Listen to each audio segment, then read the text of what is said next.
Hey y'all, Brooke to Mark here with From Now On. Today I'm going to be talking to you guys about analytics. In your portal, there is actually an analytics tab that you can look at that provides up-to-date weekly information on how your app's doing. It provides a lot of great information that you guys could talk to sponsors about or just generally see what you can do to improve. So let's jump into the portal and check it out. All right, so we are in the portal on the analytics page. We are currently looking at Minnesota State Moorhead's analytics report. It's easy to get to this in your portal. You just look at the top nav bar. You'll see the analytics tab at the far right on the top. You just click on that and it'll bring you to this embedded Google Data Studio sheet. These embedded sheets have about 3 pages typically. Some programs or schools have 2 pages as opposed to 3, depending on how many features you utilize in your app. But let's check it out. On page 1, this is going to be a general week by week analytics report.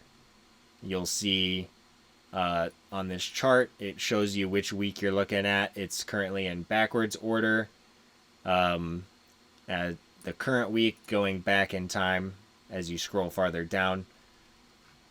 But you can change this to where the week of is the other way around. You see the first week that we started recording analytics all the way up to the current week. And you can see the categories up here at the top. All-time users, users registered for push notifications, weekly new devices, weekly active devices, weekly sessions, and weekly time spent per user. This stuff on the weekly chart here gets pulled up to the very top for an average for new devices, active devices, sessions, and time spent per user. And then these first 2 numbers, the total users and users registered for push notifications, those are just helpful numbers to check out right away. That way you don't have to scroll through the chart to see where your most current total users count is. Those numbers are right up there on top for you. And scrolling down below this chart here, you can see a graph for weekly growth. Again, it's just that new users, new devices in a visual form. Sometimes it's kind of nice to see where your peaks are, see where your bigger weeks are, and if those weeks were maybe supported by a marketing push, you'll know that that week was successful and that marketing push was a good thing. Or maybe if it wasn't, you can reevaluate and say, how can we better do this marketing next time? And below that is weekly fan activity, where you can check out the active devices in the yellow bar, and the blue bar would be the sessions. So how many active devices were on your using your app that week versus how many times was your app accessed and used that week as well. So you can just kind of see that in a visual form. It's kind of nice, again, to see those peaks and where you do really well. And just to know if that's associated with any sort of marketing push or if it's just a big week for you guys. And that's page 1. Again, weekly analytics. These are pulled every Monday automatically. So you can come in every Monday and check those and see how your app did the previous week. So going on to page 2. A couple different things that we track are fan affiliations and team followers. So how many people are affiliated with your schools in different ways. So how many people chose fan, how many people chose that you're a current student. Again, when you download the app and open it for the first time, it asks you these questions, and this is where we compile that and benchmark it for you. That way you can come in and check and see how many fans you have in case you're sending a notification out to fans. That'll reach nearly 800 people for Moorhead. And then we also have team followers. So again, once you download the app, it asks you which teams you'd like to follow and get notifications for. And that is where you can check those out. You can scroll over each bar individually and it'll tell you. Football has 624 followers and basketball has 549. And these numbers, the fan affiliations and team followers, they're not updated automatically on a week-by-week basis. We have to pull those numbers manually and plug them in. So we like to put this updated thing. That's the last time that these numbers were updated, September 10th, which was yesterday. Today is currently the 11th.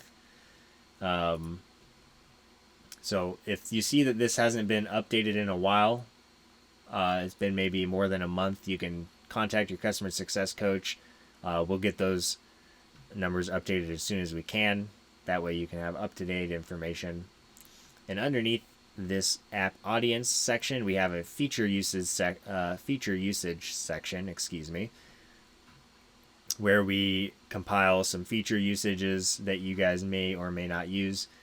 So if your school does audio, this will pop up underneath feature usage first, and it pulls weekly, just like the last page on page 1.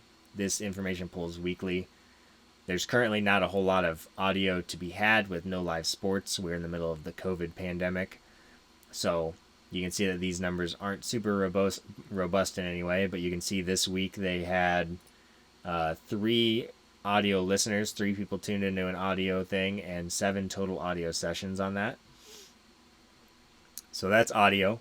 That will, again, pull automatically. And then if your school does rewards through us, you'll have a rewards section here telling you how many users you have, how many rewards check-ins, and how many check-ins per user. As well as you can check out the top features as sort of like, oh, what are people clicking on in my app? What are people using? So you can see with this school, we have 1,574 people checking out the teams page, and 1,438 people checking out the roster tab. So those typically look like they are the most popular. This number doesn't go on a week-by-week basis. It just keeps growing as more people click on it. So over the course of time, you'll just see these numbers kind of find their sweet spot, and you'll consistently see what people are clicking on the most and what people are maybe not clicking on as much. Got this tiny section, the audio page. Again, not a lot of audio to be had right now. The audio page is currently down here with 11 clicks as compared to the Teams page with 1,574. And these top features, again, they will automatically pull. So that's the second page, kind of an assortment of things to check out on the second page. You should just kind of get used to where they are. That way you know what you're looking for when you go into your analytics report. And let's go on to the third page, the final page of this report. So the third page is a benchmarking page, as it says up here at the top. This is where we kind of benchmark your app compared to our other apps of similar size. So we compare like our Power 5 schools that we have, we compare those against each other to kind of see how they're doing, see which schools have the most downloads and feature usage and such like that. We have for Minnesota State Moorhead, they're a Division II school, so we compare them to other Division II schools as well as some Division III and junior colleges. And you'll see that Minnesota State Moorhead's statistics are pretty good. This doesn't mean that they're like way better than other apps or anything like that. Analytics are definitely subjective to what you're trying to do with your app. Obviously, high numbers are good, but lower numbers doesn't mean that you're doing bad. It means that maybe there's some things you need to evaluate, or maybe your fan base is focused on other aspects of your app, or there's less people but they're more engaged. You know, analytics can mean a lot of things, but it's kind of nice to see your numbers compared to other schools of similar size. So that's what we do here on the third page.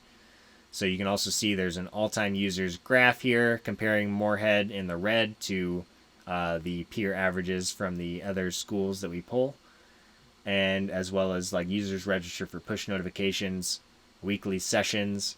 You can see how you're doing compared to other schools, obviously of similar size, and weekly active devices.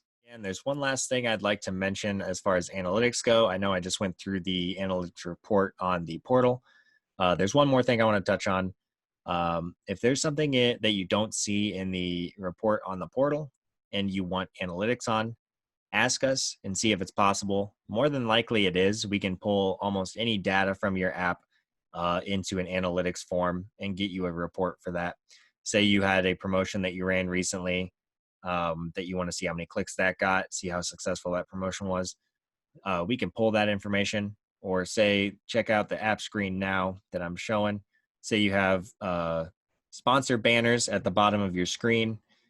When you click on that, it goes to their website. Say you want to know how many people click on that. That can be really helpful information to relay to your sponsors to see about maybe leveraging it for more sponsorship from other companies, saying, oh, hey, this sponsorship got this many clicks. You'll see this much visibility. That could be helpful information to have. We can pull stuff like that.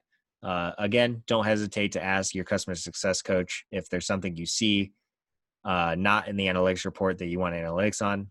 There's more than a really good chance that we're able to do that for you and get that to you in a timely manner.